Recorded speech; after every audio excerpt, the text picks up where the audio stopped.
Bonjour, docteur Christophe Lamarre. Bonjour, Grand Lille TV. Merci d'avoir accepté notre invitation. Il n'y a pas de souci, j'aurais même dû venir avant parce qu'on est au cœur de la métropole Oui, jamais lilloise, trop tard là. pour bien faire. Jamais trop tard pour bien faire. Alors, je rappelle un peu l'histoire tout de même. Vous avez été plus ou moins connu et mis en lumière dans l'actualité il y a quelques mois de cela en accueillant des Roms expulsés dans votre cabinet. Et vous faites de nouveau parler de vous en étant suspendu pour 2 mois par le Conseil de l'Ordre pour une suractivité ou plutôt même pour trop de prescriptions dangereuses de dérivés de morphine de Subutex. Alors on va en reparler. Ça c'est l'histoire, c'est la polémique. Qu'est-ce que vous avez à dire par rapport à ces accusations, on pourrait dire, de suractivité? Voilà. Alors déjà, la suspension n'a absolument rien à voir avec les Roms. Il y a des gens qui essaient de me défendre, merci, sur Twitter, en disant on l'accuse d'avoir hébergé les Roms sont les mal-aimés, C'est deux etc. choses différentes. Voilà, c'est deux choses complètement différentes.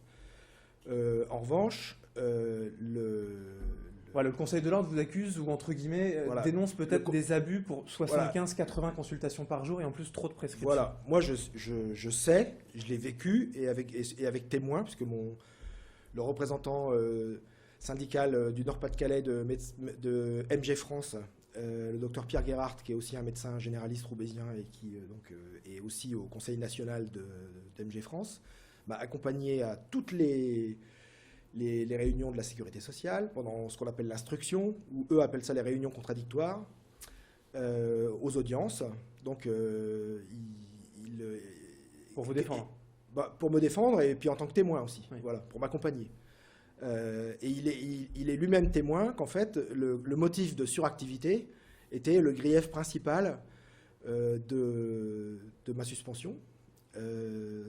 Et la cause de ma convocation, de mon ciblage par une cellule parisienne antifraude créée sous le mandat de Nicolas Sarkozy, qui avait décidé de, vous vous rappelez, il avait mis les franchises médicales en route pour responsabiliser les gens, éviter la fraude, en prétendant qu'il y avait énormément de gens qui fraudaient, en sous-entendant en plus que c'était dans les endroits les plus pauvres, où les gens ont la CMU, la ME, enfin, c'était Pour des le coup est le cas à Roubaix. Votre Ouais. cabinet est installé à Voilà. Roubaix, c'est la ville la plus pauvre de Voilà. France, dans Donc un des quartiers les plus pauvres Je de ne vous cache pas Roubaix. que c'était des allusions qui m'avaient un petit peu déplu. Ouais. Et quand j'ai su que c'était cette cellule antifraude créée par lui qui m'avait ciblé sans même venir me voir, alors que ça faisait 10 ans que je travaillais déjà comme ça, et que si vraiment c'était une médecine dangereuse, je sais pas, le Conseil de l'Ordre, la Sécurité sociale, qui d'ailleurs est venu me voir, me présenter des statistiques 5 ans avant de m'envoyer une lettre recommandée, comme quoi j'avais été ciblé comme médecin dangereux, parce que je travaillais trop, ne s'est pas du tout intéressé au type d'activité que j'avais à la rue de la Vigne, dans le quartier de L'Omelay. Mais vous comprenez qu'on peut trouver ça dangereux de Oui, oui. faire 80 consultations par jour jusqu'à 2 h du matin. On peut envisager l'erreur de diagnostic. Je quand n'ai même. pas arrêté de le dire, et j'ai en permanence cherché des associés, des remplaçants. Mon premier associé est mort.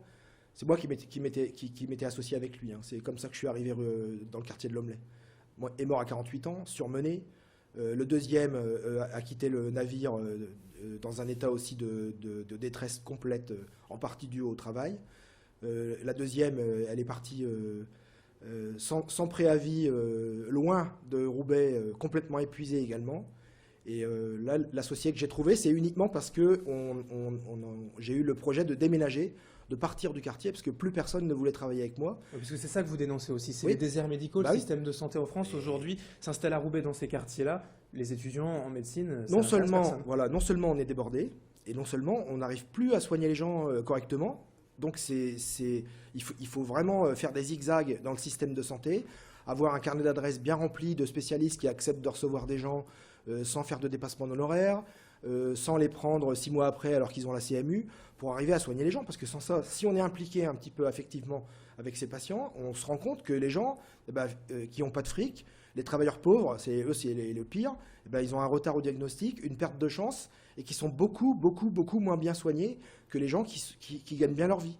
Et ça, pour un médecin passionné par son boulot, et dont c'est la vocation première depuis qu'il a 10 ans, c'est assez insupportable. Donc moi, je me suis bagarré.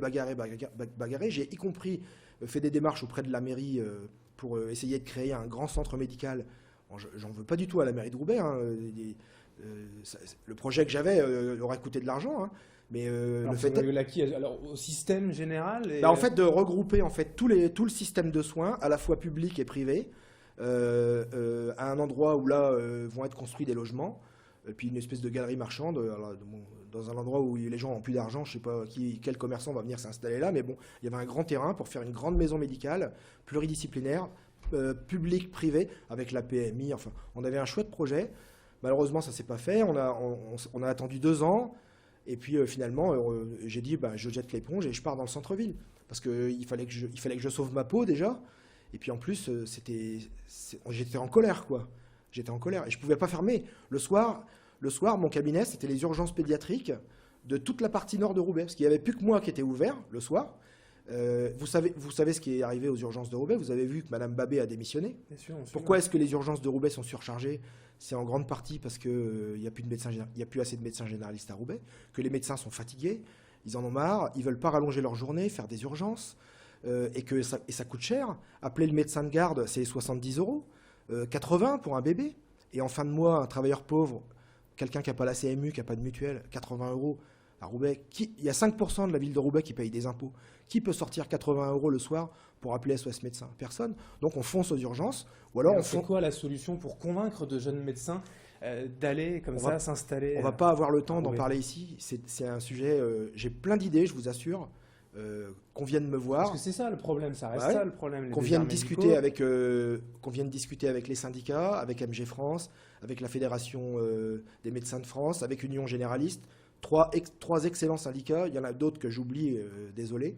Ils ne sont pas tous bons, mais ces trois-là, vous pouvez aller sur leur site, MG France, Union Généraliste, Fédération des médecins de France. Vous verrez les propositions que font ces syndicats. Certaines sont très intéressantes. Vous pouvez aussi aller voir les liens sur mon compte Twitter, @doclamar. Oui, je crois que c'est Doclamar, il n'y a pas de point. Aujourd'hui, voilà, vous essayez de communiquer quand même, vous êtes présent pas mal dans les médias. Justement, votre programme pour les 2 prochains mois, c'est d'essayer comme ça de... Je ne suis pas là pour pleurnicher, je suis là pour profiter du fait qu'on me tend des micros, des caméras, des journaux, pour essayer de faire avancer le dossier. De l'accès aux soins des plus pauvres, de l'avenir de la médecine de famille, qui est la seule médecine efficace et qui coûte pas cher. Parce que le reste, si on se dirige vers une médecine inflationniste, déjà, elle sera réservée une médecine spécialiste, ultra spécialisée. Elle sera réservée qu'aux riches. Et 2, ça coûtera extrêmement cher, puisque la sécurité sociale ou les mutuelles continueront à la rembourser, parce que c'est comme ça. Et là, je peux vous dire que là, ça coûtera très, très, très cher.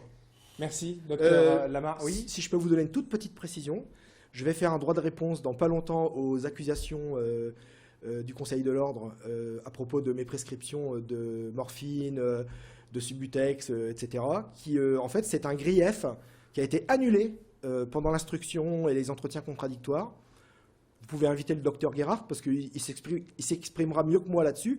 Parce que à chaque fois, c'est lui qui accompagne dans toute la région les médecins qui sont accusés d'avoir dépassé un truc à la sécurité sociale. Et vos patients, il y avait aussi donc, dans ce quartier pauvre beaucoup de toxicomanes et l'accusation c'était aussi... J'en avais 100, mais je n'ai jamais fait d'erreur de prescription, ni prescrit trop par patient, et aucune erreur de prescription, aucune ordonnance dangereuse. Tous ces griefs-là ont été annulés lors des entretiens contradictoires. Et je pense que le docteur de Canter, qui a fait part de ce truc-là, a pas eu le temps, a été un peu pris de court, comme moi je l'ai été par les médias aussi. Et moi je connais très bien le dossier, ça fait 4 ans que j'y suis, je connais tout par cœur. Lui, il ne le connaît pas. Donc peut-être qu'il a dit ce qu'on lui a dit de dire, je ne sais pas. Je ne lui en veux pas, mais en tout cas, ce n'est pas la réalité des choses. Voilà. Merci Christophe Lamar d'avoir été avec nous donc, pour évoquer ce dossier et puis pour donner également votre point de vue. Je vous souhaite une bonne continuation. Merci beaucoup. Merci.